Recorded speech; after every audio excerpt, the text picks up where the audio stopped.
There are waves on both sides of the pond, trust me, this tea is hot. See, people are like ours.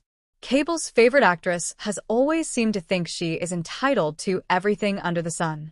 So, it seems reality is finally catching up with the Sussex Circus in the most delicious way possible. Hello viewers. Welcome to Royal Revelations. Please don't forget to subscribe and click the notifications bell so you'll get any news about the British royal family.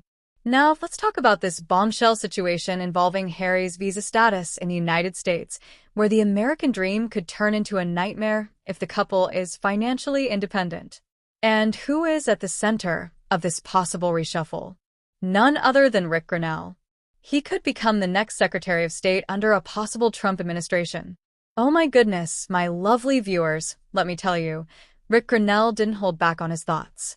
You are totally right to describe our favorite celeb as a classic American woke progressive who doesn't want to do the work and is outraged that she doesn't get the freebies.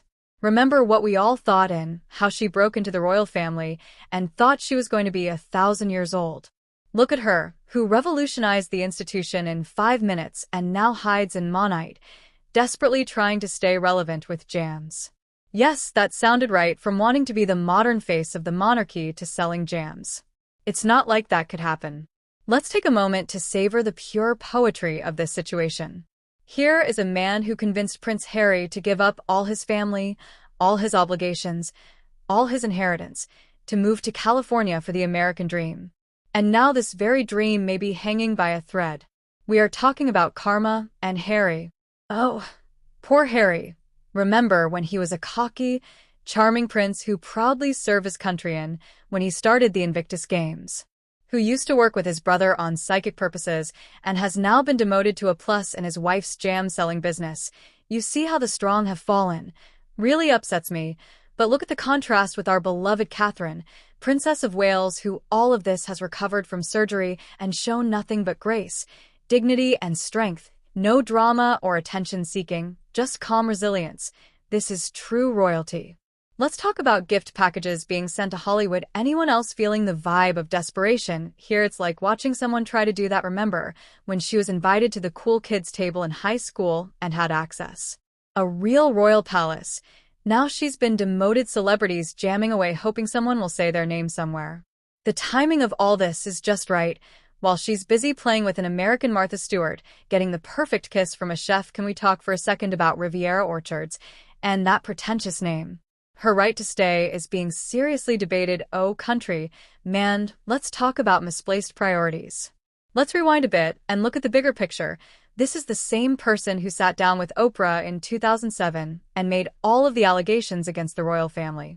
The same people who claimed to have been silenced, who never stopped talking, the same people who claimed they knew nothing about the royal family, yet somehow knew exactly how to secure a short time for a future Netflix deal.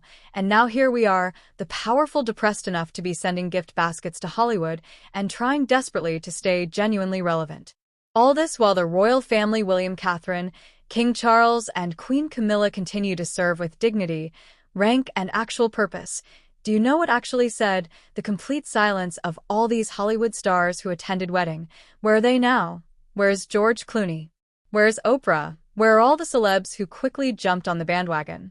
Just when you thought you were getting into royalty, let's talk a little bit about this orchard on the American Riviera. She could have chosen better. A sophisticated name. It really pisses me off. I watched the episode Under the Tuscan Sun, and now I'm Martha Stewart. We get the vibes and the jams from a woman who really wanted to modernize the monarchy, but this is where things get really interesting, and it's my regular stuff viewers.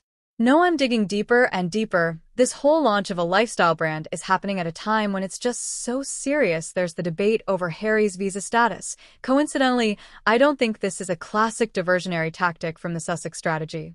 Remember how they dealt with the 4 bullying allegations from 44 palace officials? They released a bigger one to distract from the real issue. What if suddenly, when questions arose about her use of private jets during her sermons on climate change, a new photo shoot or interview was released to distract us? Speaking of this bullying allegations, isn't it interesting that they were not dealt with properly, just like the questions about Harry's visa application or his confession of drug use were not dealt with properly? The bottom line is that it's always distraction, denial, distraction. And let's talk a little bit about Ric Grenell's comments.